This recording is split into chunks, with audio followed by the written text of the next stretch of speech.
বুঝতে হবে পুরো সিচুয়েশনটা কিন্তু আলাদা একটা জিনিস। ঘুরে দাঁড়ানোর যে রাজনীতি, সেখানে না একটা মোরাল জায়গা থাকে। এখন আওয়ামী লীগ কিন্তু 75-এর পরও ঘুরে দাঁড়িয়েছে, আওয়ামী লীগ কিন্তু 111-এর পরও ঘুরে দাঁড়িয়েছে। যে 25 বছর বয়স আজকে যে ছেলেটার, ও তো জন্মের পর থেকে যে আওয়ামী লীগ করে, ও তো দেখে যে আমি তো ক্ষমতায়, তো দে আর নট ট্রেন। তো আমার মনে হয় এখন দেখুন 75-এর 15ই আগস্টের পরে যখন সভানেত্রী ফেরত আসলো, তখন তার পাশের লোকগুলি কারা ছিল? রাজ্জাক সাহেব, আমু সাহেব, তোফায়েল, আব্দুল সামাদ, আজাদ, মতিয়া চৌধুরী, এটা ওইটা আরো কত বড় বড় নেতারা, যাদের প্রত্যেকেরই কিন্তু সূর্যের মতো আলো না থাকলেও তারার মতো আলো ছিল। নির্বাচনে আওয়ামী লীগের অংশগ্রহণ করার সুযোগ থাকা উচিত কি উচিত না? রাজনৈতিকভাবে আমি মনে করি না কোনো দলেরই ব্যান্ড হওয়া উচিত, সেটা আবার আরেকটা স্কুল অফ থট। তো সুতরাং আওয়ামী লীগের ব্যান্ড সেভাবে যদি আপনি চিন্তা করেন, এবং আমি যেটা দেখছি জাতিসংঘ থেকে আরোপ করে তারা, বাট 71কে অস্বীকার করে বা একপাশে সরিয়ে রেখে রাজনীতি করার কোনো টেন্ডেন্সি এখন আপনার চোখে পড়ে কিনা আমি একটু বলছি। যেমন মির্জা ফখরুল ইসলাম আলমগীর সাহেব সাংবাদিকদের বলেছেন, মানে একটি গণমাধ্যমকে বলেছেন, আমার কাছে মনে হয় একটা পক্ষ 71কে পেছনে রাখতে চায়, 71কে পেছনে ফেলার একটা চিন্তা ভাবনা কারো মধ্যে থাকতে পারে, এরকমটা আশঙ্কা করছেন তিনি। এরকম আশঙ্কা আরো কয়েকজন রাজনীতিবিদের মুখ থেকে আমি শুনেছি এই জুলাই আগস্টের পরই। আপনি কি কোনো একটি পক্ষের মধ্যে এমন কোনো টেন্ডেন্সি দেখেন কিনা? একটি পক্ষ বা একটি পক্ষের তো কিছু না, এটা তো খুব খোলাখুলি ব্যাপার যে 71কে যতই আপনি সামনে নিয়ে আসবেন, সবচেয়ে বড় প্রবলেম হবে জামাত ইসলামের। তো এটা একদম খোলা ব্যাপার বাংলাদেশের রাজনীতিতে। তো 71কে তত অ্যাভয়েড করতে চাবে জামাত ইসলামী। তো সুতরাং আমি শিওর ফখরুল সাহেব সেটাই মিন করেছে, উনি এত পলিটিক্যালি বলেছেন, এটা বাংলাদেশের সবাই জানে। তিনি সাংবাদিক তাকে পাল্টা প্রশ্ন করেছিলেন যে আপনি নাম বা প্রকাশ করছেন না কেন, তিনি বলেছেন আমি বলতে চাই না, ওটা ওনার পার্সোনাল ব্যাপার। বাট এটা বাংলাদেশে আমরা তো নর্মাল সবাই জানে যে এই স্টিগমাটা তো জামাত ইসলামের ক্যারি করতে হবে, 71-এর স্টিগমা। তো 71কে যত আপনি পর্দার আড়ালে রাখতে পারবেন, জামাতকে আপনার তত ভালো রাজনৈতিক দল মনে হবে। আর জামাতকে যখন আবার আপনি 71 দিয়ে এই প্রজন্ম দেখা আরম্ভ করবে, তখন আবার জামাতের সেটাকে জাস্টিফাই করা মুশকিল হয়ে যাবে। আমার মনে হয় সেই কারণেই হয়তো 71কে নিয়ে আসতে চাচ্ছে। মানে এই মতলবটা কি আপনি কেবলমাত্র জামাতের মধ্যে দেখেন, আর কারোর মধ্যে কিছু? আর কোনো মনে রাখলে বাংলাদেশের রাজনীতিতে ছিটকে পড়ে যাবে। স্বাধীনতা ক্ষেত্রে যদি আপনি স্বাধীনতা মুক্তিযুদ্ধর স্পিরিটকে আন্ডারমাইন করে রাজনীতি আপনি সাকসেসফুল হতে পারবেন না। আপনি ঘরের মধ্যে করতে পারেন, আপনি at the end of the day successful হতে পারবেন না বাংলাদেশে। জি, 71-এ যে রাজনৈতিক দলটির নেতৃত্বে 71 এলো, স্বাধীনতা এলো, সেই দলটির ভবিষ্যৎ আসলে বাংলাদেশে কি? এটা তো অনেক বড় একটা প্রশ্ন আপনি করেছেন যে আওয়ামী লীগের ভবিষ্যৎ তো আর আমরা বলতে পারবো না। আমরা আজকে বা সামনে কিছুদিনের অ্যানালিসিস করতে পারি যে এই ধরনের একটা আওয়ামী লীগ সভাপতি, এরকম ক্রাইসিস তো আওয়ামী লীগ আগে কখনো পড়েনি। আওয়ামী লীগের নেতৃত্ব পরিবর্তনের আর কোনো সুযোগ নাই। কারণ আর যদি ব্যান না হয় এবং আওয়ামী লীগ যদি নির্বাচন, ব্যান তো হচ্ছে না আমার যে পলিটিক্যাল ধারণা, আওয়ামী লীগ যদি নির্বাচনে অংশগ্রহণ করার জন্য খোলা, আওয়ামী লীগ আসুক নির্বাচন করতে, সেই ক্ষেত্রে আওয়ামী লীগের কিন্তু দায়িত্ব নিয়ে একটা প্রশ্ন উঠবে। আমার মনে হয় না সভানেত্রী এই মুহূর্তে ওই মোরাল জায়গায় আছেন যে উনি জেল খেটে জেলে থেকে বসে ওটা করবে। ওটা করার জন্য অনেক মোরাল সাপোর্ট লাগে, যেটা আপনার 111-এর সময় ছিল, যে উনি দেশে ফিরে এসে করেছেন, because people were with her. ওই সময় একটা বড় জনসমর্থন ছিল। এখন ওই জিনিসটা না, এখন আওয়ামী সমর্থন আছেন, জনসমর্থন কিন্তু নাই। এবং ওনার একটা সময় ধরেন 5ই আগস্টের আগে একটা সময় আওয়ামী লীগ সরকার যখন ছিল, মনে হতো না আপনার যে আওয়ামী লীগ রিপ্রেজেন্ট করতো, বা বিষয়টা এমন মনে হতো যে বাংলাদেশে আওয়ামী লীগ ছাড়া আর কোনো মানুষ নেই, বাংলাদেশে যা আছে সবই আওয়ামী লীগ।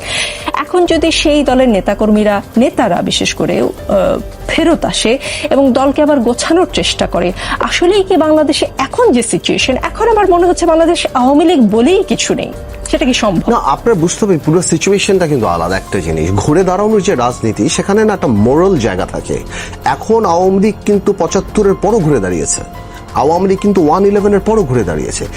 যে 25 বছর বয়স আজকে যে ছেলেটার, ও তো জন্মের পর থেকে যে আওয়ামী লীগ করে, ও তো দেখে যে আমি তো ক্ষমতায়, তো দে আর নট ট্রেন। তো আমার মনে হয় এখন দেখুন 75-এর 15ই আগস্টের পরে যখন সভানেত্রী ফেরত আসলো, তখন তার পাশের লোকগুলি কারা ছিল?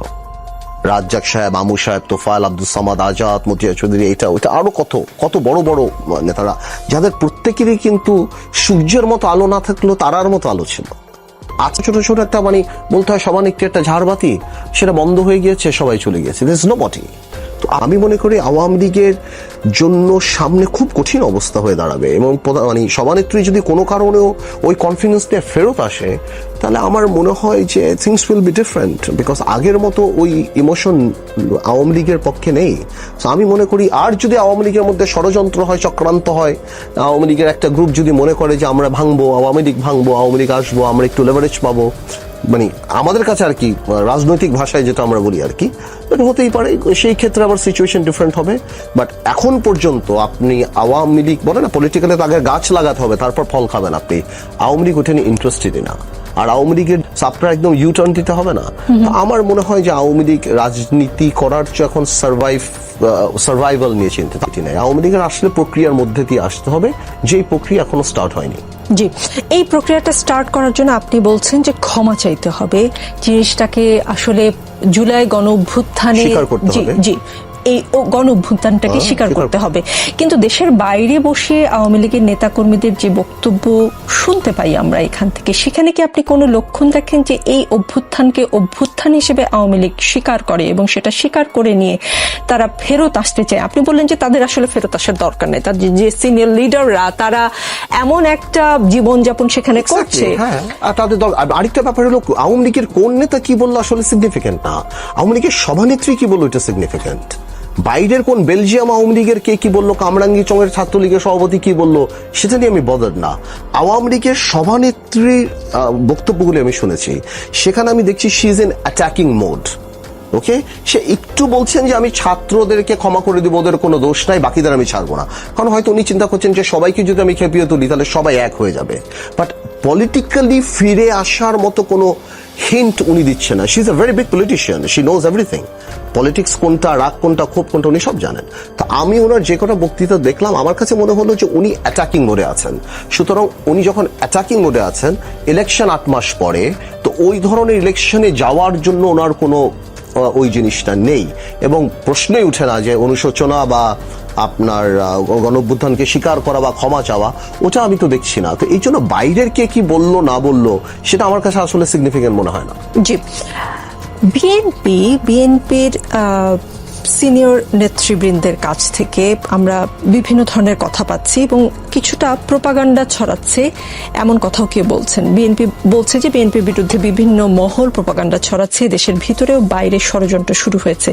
কথাগুলো বিএনপির ভারপ্রাপ্ত চেয়ারম্যান তারেক রহমান নিজেই বলেছেন, এবং হাওয়ায় একটা কথা ভাসে যে যদিও প্রমাণ নাই, আমি প্রমাণ করতে পারবো না, কিন্তু আমরা যেহেতু সাংবাদিক, নানান সোর্স থেকে নানান খবর আসে, বিএনপিকে রাজনীতি থেকে আউট করার এবং তারেক রহমানকে রাজনীতি থেকে আউট করার একটা ষড়যন্ত্র চলছে। এটা দেশি বিদেশি আন্তর্জাতিক ষড়যন্ত্র, এবং তারেক রহমান নিজের মুখেও অমন ইঙ্গিত দিয়েছেন।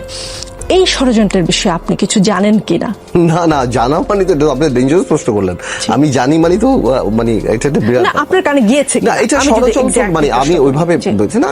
ন্যাচুরালি এখন যেহেতু তারেক রহমান সাহেব বাংলাদেশে পুরো বিএনপিটার নেতৃত্বে উনি, এবং উনি গত কত বছর ধরে বিএনপি সাকসেসফুলি নেতৃত্ব দিচ্ছেন বাইরে বসে, 17 বছর শুধুমাত্র আওয়ামী লীগ চেষ্টাই করেছে তারেক রহমানকে এবং বেগম খালেদা জিয়াকে কিভাবে মেলাইন করা যায়। এবং আমার এটাই ভালো লাগে যে যা যা বলার চেষ্টা করেছিল বিএনপি চেয়ারপারসন তারেক রহমানকে, আজকে বাংলাদেশের মাটিতে আওয়ামী লীগই তাই সবচেয়ে বেশি হয়ে গিয়েছে। যা যা বলার চেষ্টা করতো, খুনি বলেন, দুর্নীতিবাজ বলেন, স্বৈরাচার বলেন, যাই বলেন, আজকে বাংলাদেশ। তো এটা তো পার্ট অফ পলিটিক্স, এটা তো হবেই। এবং দেশে যেহেতু একটা গ্যাপ আছে, দেশে যেহেতু কোনো ফার্ম গভর্নমেন্ট নেই, তো সেরকম বিএনপি চিন্তা করতেই পারে যে চারিদিক থেকে ষড়যন্ত্র হতেই পারে, কিভাবে তারেক রহমানকে বাইরে রাখা যেতে পারে, কিভাবে বিএনপিকে ক্ষমতা থেকে বাইরে রাখা দেখতে জানে। আই এম শিওর এগুলি ফেস করেই আমাদের সামনে এগিয়ে যেতে হবে। বাট বিএনপিকে নিঃশেষ করে দিবে, মানে আমি বাইরে থেকে বলছি, আমি তো বিএনপি করি না, বাট বিএনপির সাথে আমি 20 বছর কাজ করেছি, আমি ঐক্যে ছিলাম। আমার মনে হয় যে এটার তো আওয়ামী লীগের মতো দল যখন এটা করতে পারেনি, বরং ভাঙতেও পারেনি, আমার মনে হয় এটা এই মুহূর্তে যেখানে বিএনপি হাইপ অনেক উপরে, এখন মানুষের মনোবল অনেক উপরে, আমার মনে হয় এটা খুব ডিফিকাল্ট হয়ে যাবে, এটা সম্ভব না। তাহলে যে ষড়যন্ত্রের কথা আমরা শুনি, সেই ষড়যন্ত্রের কারণে বা সেই ষড়যন্ত্রের পার্ট হিসেবে তারেক রহমান দেশে আসছেন না, নাকি তিনি নিজ ইচ্ছাই আসছেন না?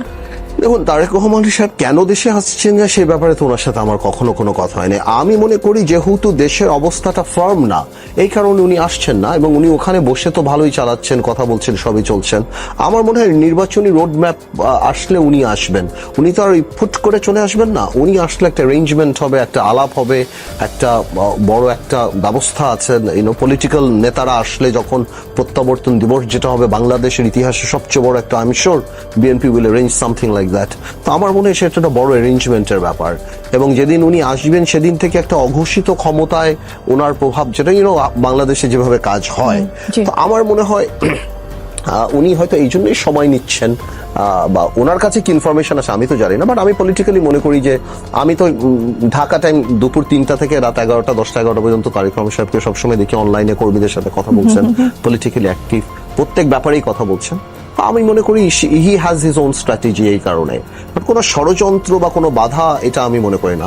এছাড়া কিছু মামলাও তো আছে যেটা ডিউ প্রসেসে কাজ হচ্ছে, সরকার অ্যাপিল করছে, দেখছি অ্যাপিলের ডিভিশনে যাচ্ছে, সবকিছু ডিউ প্রসেস হচ্ছে। আমি শিওর সবকিছু শেষ হয়ে গেলে বাই টাইম ইনশাল্লাহ উনি চলে আসবেন। আপনি বলেছেন তিনি ওখান থেকে ভালোই তো চালাচ্ছে, আসলে কি ভালো চালাচ্ছে? আমরা বিএনপি তৃণমূল কি যেই অবস্থায় দেখছি, পত্রপত্রিকায় যে খবরগুলো আসছে, আপনার চোখ নিশ্চয়ই এড়ায়নি। চাঁদাবাজির সঙ্গে বিএনপির ছাত্রদল, বিএনপির ভাতৃপ্রতিম সংগঠন, ছাত্রদল, যুবদলের নাম যেভাবে জড়িয়ে যাচ্ছে, সেটা কি আসলে নির্বাচনের আগে বিএনপির জন্য ভালো হচ্ছে, বা ভালো কি আসলে উনি দেশের বাইরে থেকে চালাচ্ছেন? এই জিনিসটা তো একদমই ভালো না। আপনার বুঝতে হবে এটা পলিটিক্যাল কালচার। এটা এই যে চাঁদাবাজি জিনিসটা, আমিও তো একটা দলের প্রধান, আমি কোনোদিন একটা চাঁদাবাজকে প্রমোট করি না। এটা পলিটিক্যাল কালচারটা এরকম হয়ে গিয়েছে যে গত 20-25 বছর যাবত এটা হচ্ছে। এখন ফেসবুকের কারণে, বিভিন্ন কারণে আমরা অনেক বেশি দেখতে পাই। আমার প্রশ্নটা হলো যে বিএনপি শুধু তারেক রহমান সাহেব হবেন কেন? বিএনপিতে যারা নীতি নির্ধারণ যারা আছেন, ওনারা কি রিজনেবল সিদ্ধান্তটা নেয় কিনা এনার বিরুদ্ধে? তারপর তো আইন আছে, সরকার আছে, তারা কাজ করবে। আসলে কি চাঁদাবাজদের কোনো দল থাকে না, ওনারা বিভিন্ন দলের উপরে ভিত্তি করেও চাঁদাবাজিটা করে। তো এভাবেই হচ্ছে। আমি শিওর আপনার কথা রাইট, বিএনপির বিভিন্ন জায়গায় হচ্ছে, অনেক জায়গাতেই হচ্ছে টেন্ডারবাজি, পানি, বালুমহল দখল, নদী দখল, এগুলি হচ্ছে। এবং আমি শিওর বিএনপি যদি এটা না করে, তাহলে আপনি তো জানেনই কি হচ্ছে। আপনি আওয়ামী লীগকে দেখেই তো শিখতে হবে আমাদের, যে আমরা যদি এই জিনিসগুলিকে প্রশ্রয় দিতে থাকি তাহলে আলটিমেটলি এই দেশে অনেক কিছুই হয়ে যেতে পারে। আমি শিওর, বাট অনেকে যদি মনে করে যে বিএনপির টপ থেকে এগুলিকে প্রমোট করা, দ্যাটস নট রাইট। এটা সত্যি না, বিকজ এটার কোনো বেনিফিট আমাদের নাই। তো আমি শিওর বিএনপির নিচে যারা আছেন ওনারা সবাই দেখছেন, 17 বছর দল ক্ষমতায় না, বিভিন্ন ধরনের মানুষ দলে থাকে, তারা অনেকে চাঁদাবাজি করে, অনেকে বাকি নিয়ে ওখানে টাকা দেয় না, যে যেরকম ভাবে করে। এটা আসলে বাংলাদেশে একটা কালচারে পরিণত হয়েছে। আমি একদমই জাস্টিফাই করার চেষ্টা করছি না, বাট আই এম শিওর বিএনপিও তার ডিসিপ্লিনারি অ্যাকশন নেবে এবং আইন শৃঙ্খলা বাহিনীও তার কাজ করবেন। জি, নতুন যে দলটির নাম জাতীয় নাগরিক পার্টি। জাতীয় নাগরিক শক্তি বলে একটা দল হয়েছিল 2007-এ। জি, আপনার নিশ্চয়ই মনে আছে, ডক্টর ইউনূস যেটা ঘোষণা করেছিলেন। অনেকে দুটি দলের নাম মেলাচ্ছেন, যেটা সামাজিক যোগাযোগ মাধ্যমে দেখি মেলানোর চেষ্টা করছেন, এবং যেটা বলার চেষ্টা করা হচ্ছে, সেই মত যারা বিশ্বাস করেন তারা বলার চেষ্টা করছেন যে 2007-এ যে স্বপ্ন দেখেছিলেন ডক্টর ইউনূস, সেই স্বপ্নটা তিনি এখন এসে পূরণ করলেন, এবং তখন যে -2 এর একটা স্বপ্ন বা -2 এর একটা কথা বলা হচ্ছিল, সেটাও বাস্তবায়িত হয়েছে। কেননা এখন শেখ হাসিনা বা বেগম খালেদা জিয়া কেউই দেশে নেই, তারেক রহমানও দেশে নেই। আপনি যারা এই ধরনের একটা মতবাদ তৈরি বা এই ধরনের ভাবনা যাদের, তাদের ভাবনাটাকে কিভাবে দেখেন? না, আমি মনে করি টু মাচ কনস্পিরেসি থিওরি। আমি এইভাবে আমি একদমই চিন্তা করি না। 2007 সালের প্রেক্ষাপট ডিফারেন্ট ছিল। উনি রাজনৈতিক দল যখন আপনি করেন না, তখন আপনি রাজনৈতিক দল করে ফেললেন। এখন ইউনূস সাহেবকে আমরা সবাই মিলে বসিয়েছি। যে কোনো রাজনৈতিক দলের চেয়ে ওনার অবস্থানটা, বাংলাদেশের জার্সিটা একটাই জার্সি যেটা ওনার গায়ে আমরা সারা বাংলাদেশ ওনার গায়ে দিয়েছে। তো অনেকটা স্বাধীনতা যুদ্ধের ক্যাপ্টেন ইসের মতো। তো এখন উনি দল করে উনি ছোট হবেন না, উনি দল করে 2007-এর সিচুয়েশনটা আলাদা ছিল। এখানে একটা কিংস পার্টি ছিল ব্যাকড বাই আর্মি। এখানে তো আর্মি ব্যাক করে বসানো দরকার হয় না, ওনাকে আমরাই বসিয়ে দিয়েছি। এটা একটা বিপ্লবী সরকার, বিপ্লবের মাধ্যমে এসে ওনাকে বসিয়ে দিয়েছে। উনি সবকিছু, ওনাকে আমরা বিশ্বাসের জায়গায় রাখি, শ্রদ্ধার জায়গায় রাখি, দায়িত্বের জায়গায় রাখি। এটা জনগণের সরকার, জনগণ দ্বারা সরকার না, বা জনগণের সরকার আমরা মনে করি। তা আমি মনে করি ওনার নিজেকে উনি কোনোভাবেও ছোট করে এই জিনিসটা করবেন না। আর ছাত্ররা হয়তো ইনফ্লুয়েন্সড হয়েছে বা ওই নামটা পছন্দ পছন্দ হয়েছে ওই নাম এভাবে নিয়েছে। আমি এর মধ্যে কোনো চক্রান্ত ষড়যন্ত্র এভাবে আমি দেখতে চাই না। জি, বিএনপির যুগপৎ আন্দোলনের শরিক 12 দলীয় জোট ভেঙে গেল, এই তো গতকালই বোধহয়। জি, বিএনপির নেতৃত্বাধীন কোন জোট এখন আসলে নাই। গণতন্ত্র মঞ্চ, জাতীয়তাবাদী সমমনা জোট আছে। বিএনপির দীর্ঘদিনের রাজনৈতিক মিত্র দলগুলো একদমই আলাদা আলাদা দেখতে পাই আমরা। ডিসেম্বরে জাতীয় নির্বাচনের কথা সরকার বলছে, আপনিও দীর্ঘদিন কোনো জোটে নেই। সামনের দিনের নির্বাচন কেন্দ্রিক রাজনীতিটা কেমন আসলে হতে পারে, মানে জোটের কি বলবো মেরুকরণটা কেমন হতে পারে? জামাতে ইসলাম আবার এখন তার জোটের প্রয়োজন নেই। জি, জোটটা ছিল আমাদের সবার, জোটটা ছিল আওয়ামী ফ্যাসিজমের বিরুদ্ধে। আওয়ামী ফ্যাসিজম যখন চলে গিয়েছে, আমি মনে করি আমি তো অনেক আগেই চলে গিয়েছি, বিকজ বড় কোনো দলের সাথে থেকে নিজের দল গোছানোটা মুশকিল হয়ে যায়। সো আমরা একইভাবেই ছিলাম, যুগপথে আমরা আমাদের মতো করেছিলাম। বাট কোনো দলের সাথে থাকলে আপনার অনেক কিছু মেনে নিতে হয় যেটা হয়তো আপনার সাথে যাচ্ছে না। তো এই কারণে আমি সরে গিয়েছিলাম। তো এই 12 দল যে ভেঙে গেল, 12 দলীয় জোট, আমি মনে করি এটা ঠিকই আছে, পলিটিক্যালি কারেক্ট। বিকজ এখন যেহেতু আওয়ামী লীগ নেই, সেহেতু আর জোটের দরকার নেই। সবাই নিজের নিজের দল নিয়ে কনসেন্ট্রেট করা উচিত, যাতে করে সামনে ইলেকশন, নির্বাচন মুখী হওয়া উচিত। এবং তখন সবাই ঠিক করবে যে তারা কারোর সাথে নির্বাচনী ঐক্য করবে কিনা, ইলেকট্রাল অ্যালায়েন্স হবে কিনা। এটা এক একটা দল এক একটা দলের জিনিস চিন্তা করবে। আপনি